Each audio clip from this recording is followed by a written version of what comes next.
In 2010, some Las Vegas neighborhoods became eerily quiet in broad daylight. Not peaceful quiet, the kind of silence that tells you something went wrong.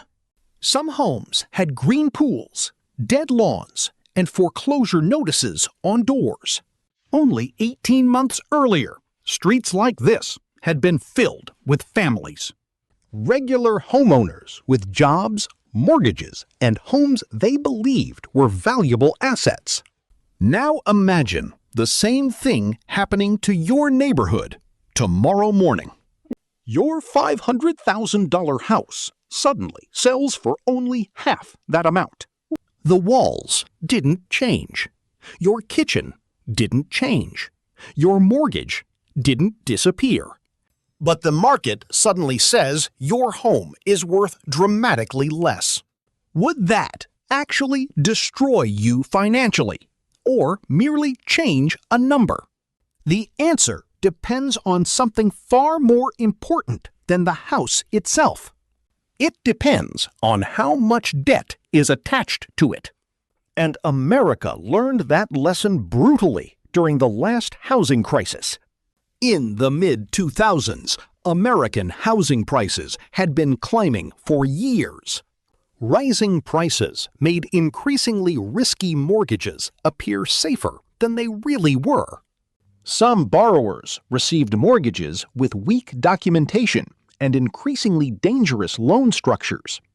As long as home prices climbed, the underlying weakness was easier to ignore. Lenders could believe valuable collateral would protect them if borrowers stopped paying. Then prices stopped climbing, and that assumption suddenly became dangerously fragile. Once prices began falling, the financial mathematics changed incredibly quickly. And this is where our first homeowner enters the story. Let's call him Mike.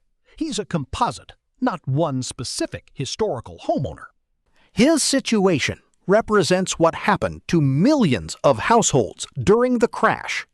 In our illustration, Mike buys a $400,000 home during the boom. His payment looks manageable, and the neighborhood still feels completely normal. 2 years later, an identical nearby house sells for dramatically less. Suddenly, Mike may owe far more than his home could sell for. Finance has a name for this situation: negative equity. You'll also hear homeowners in this position described as being underwater. Then, Mike's financial problem stops being theoretical. His employer begins cutting jobs. And being underwater becomes dangerous when another part of your life breaks. One afternoon, Mike learns that his own paycheck is disappearing too. Now, the falling home price suddenly matters in an entirely different way. His mortgage payment didn't fall just because his home's market value did. The lender still expects the payment originally promised in the mortgage contract. If Mike had substantial savings, he might have time to recover. But our Mike put most of his available savings into the home. His wealth exists inside an asset he can't easily sell without taking losses. This is where liquidity becomes more important than net worth on paper. Rent, food, insurance, and mortgage payments don't wait for housing markets to recover. Months pass, and the financial pressure becomes harder to absorb. Eventually, missed payments can move a borrower toward foreclosure. Foreclosure allows the lender to recover collateral after required legal processes. For Mike, losing the home also means losing control over his timing. And financial damage can follow him long after he leaves the property. Notice what actually broke Mike, not the home price alone. It was falling equity, lost income, and almost no liquidity arriving together. Leverage amplified a bad situation into something much harder to escape. And now we need to visit another house just 3 streets away. Because the same crash can look completely different from the buyer's side. Let's call our second composite character Sarah. She's 26 and still renting. For years, rising prices made home ownership feel increasingly impossible for her. She kept saving anyway, even while the market seemed to leave her behind. Then, the housing crash reverses the relationship between Sarah and those houses. Properties that once felt unreachable begin appearing at dramatically lower prices. But Sarah has something Mike desperately needed and no longer had: liquidity. She isn't forced to sell an existing house before she can act.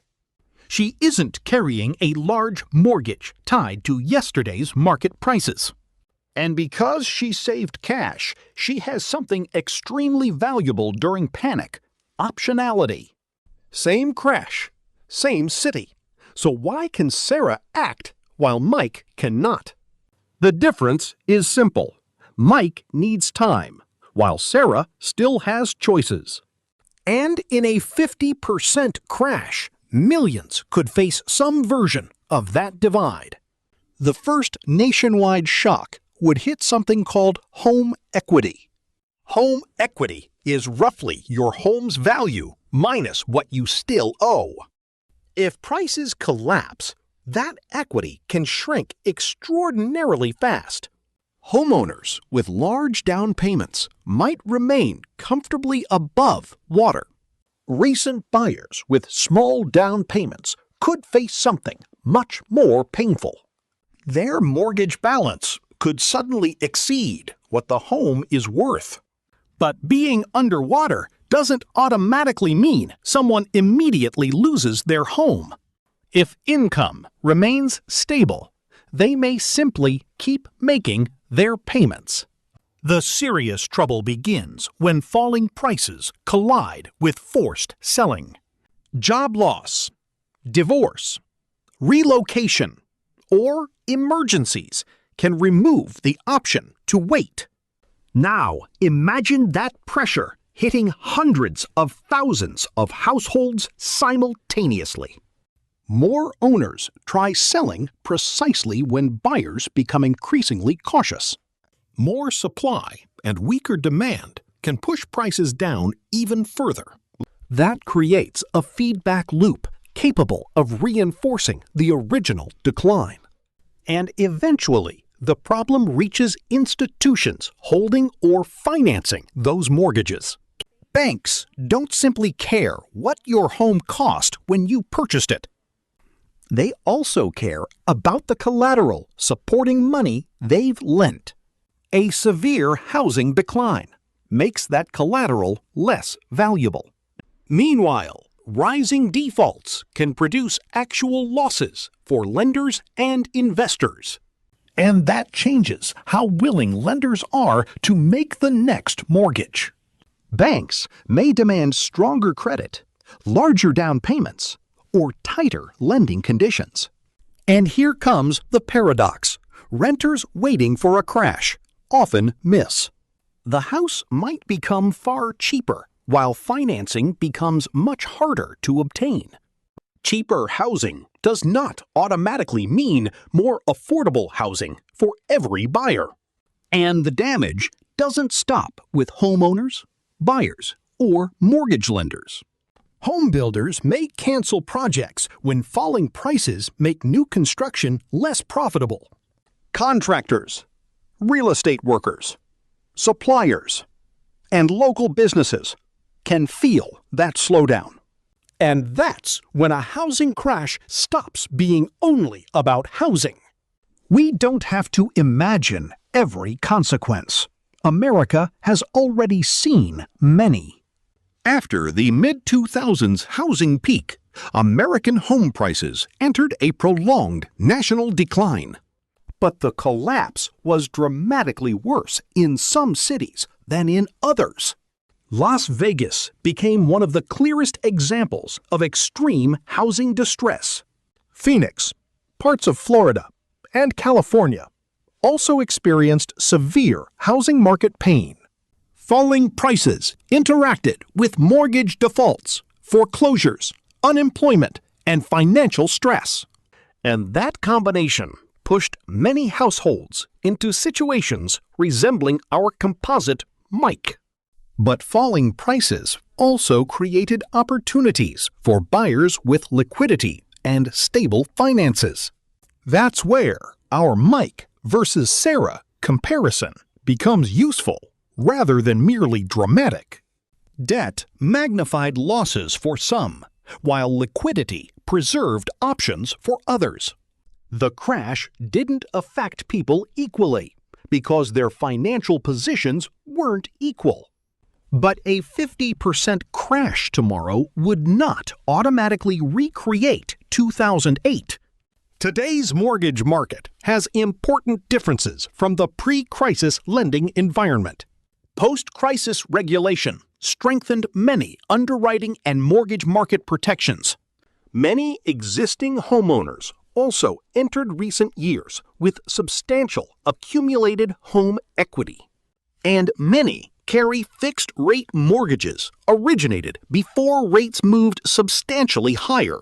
That can reduce pressure to sell compared with borrowers facing immediate payment shocks. But 50% would still be an extraordinary shock under almost any conditions. Recent buyers with limited equity would probably feel the damage especially quickly. Highly leveraged investors could also discover how quickly leverage works in reverse. Cash-rich buyers, however, might suddenly see opportunities unavailable months earlier. But even Sarah's position wouldn't guarantee a successful purchase or future profit. Cheap assets can become cheaper, and recessions can threaten buyers' incomes too. So price alone never tells you whether a house is truly affordable. Affordability depends on price, financing, income, expenses, and your ability to survive shocks. And that's the part hidden behind every exciting headline about cheaper homes. The building stays the same. What changes is the financial structure surrounding it. Leverage without a cushion can turn falling prices into a personal financial emergency. Liquidity, meanwhile, can preserve choices precisely when everyone else is losing theirs. Your dream home falls from $500,000 to $250,000. Your job feels shaky. Do you buy